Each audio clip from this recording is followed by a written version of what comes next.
Assalamualaikum warahmatullahi wabarakatuh. Alhamdulillah, alhamdulillahirabbil alamin. Wassalatu wassalamu ala asyrofil anbiya'i wal mursalin. Amma ba'du. Alhamdulillahirabbil alamin. Puji dan syukur kepada Allah Subhanahu wa taala yang telah memberikan kita semua nikmat iman, nikmat Islam, dan nikmat sehat sehingga kita semua dapat berkumpul di tempat yang penuh keberkahan ini.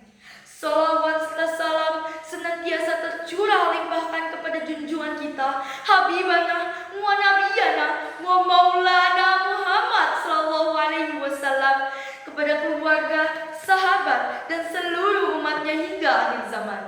Amin, amin ya rabbal alamin.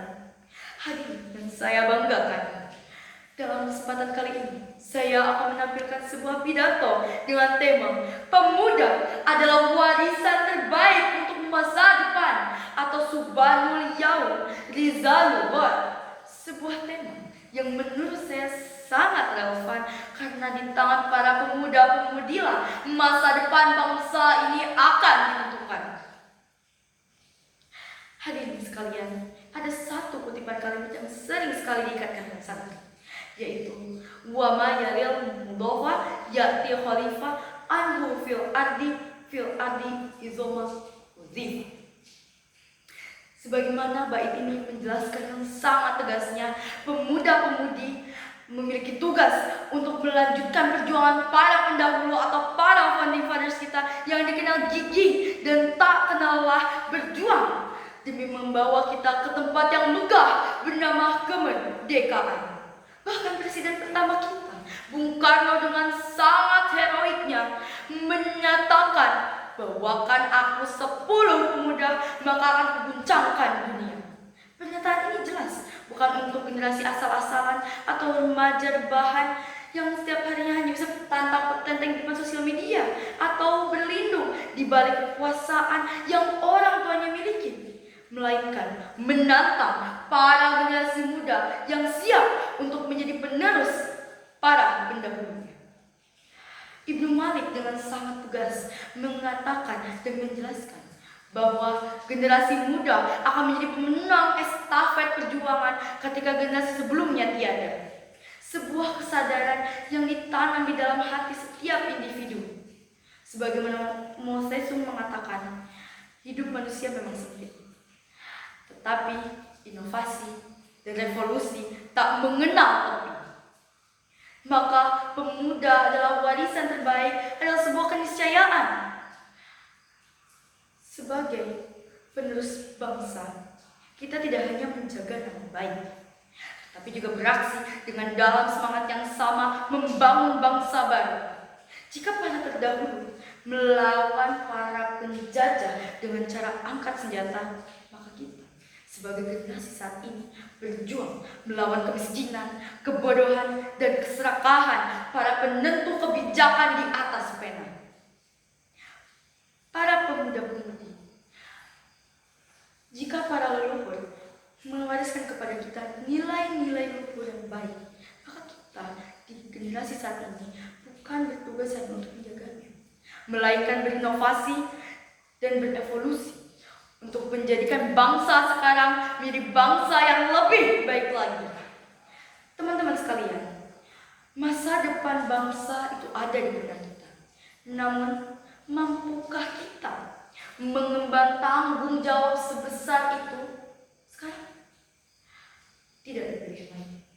Kita sebagai generasi saat ini harus bersiap dan mempersiapkan diri untuk berani mengembangnya dengan cara belajar, dan belajar, juga berinovasi dengan berani dan terukur. Saya teringat ketika saya masuk pesantren, ikut tes pesantren di dalam sebuah hotel megah di atas panggung, tertulis dengan huruf kapital besar, "Selamat datang calon pemimpin masa depan." Sebenarnya bagi saya saat itu pernyataan itu agak sedikit berlebihan. Namun sekarang saya sadar bahwa menuntut ilmu bukan hanya untuk diri saya sendiri, tetapi untuk diajarkan dan yang terpenting untuk diimplementasikan. Para pemuda-pemudi untuk menjadi pewaris para yang baik dan menjadi penerus founding fathers kita, tentu saja kita harus memiliki pendalaman ilmu yang cukup dan sifat yang baik. Lagi-lagi dalam kitab Alfiyah, Ibnu Malik dengan sangat indahnya menjelaskan dan mendefinisikan orang-orang yang berilmu, yaitu bil jarri watini wanida wal wa musnadin lil ismi tamyizu hashab. Sifat para pemimpin yang baik itu tidak abu-abu atau samar-samar, melainkan jelas seperti isim dalam tata bahasa Arab. Yang pertama, bijati atau jar, tunduk dan patuh, mengutamakan moral dan selalu menjaga perkataannya agar tidak menimbulkan kecerobohan untuk kalangan masyarakat. Yang kedua, tanwin, memiliki hati yang lembut, pantang menyerah dan juga ketegahan hati yang baik. Yang ketiga, wanida, selalu berdoa kepada Yang Maha Esa dan mengukur setiap langkahnya.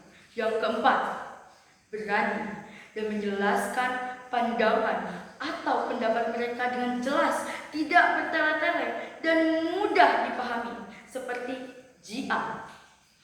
Mudah saja, tidak perlu ribet-ribet. Setiap kata yang diawali oleh huruf A pasti hukumnya isim, benar? Ya.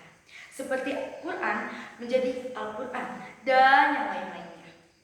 Yang kelima, yang terakhir, yang merupakan puncaknya mubtada atau subjek. Sebagai pemimpin, kita harus menjadi penentu, bukannya menjadi objek pengikut.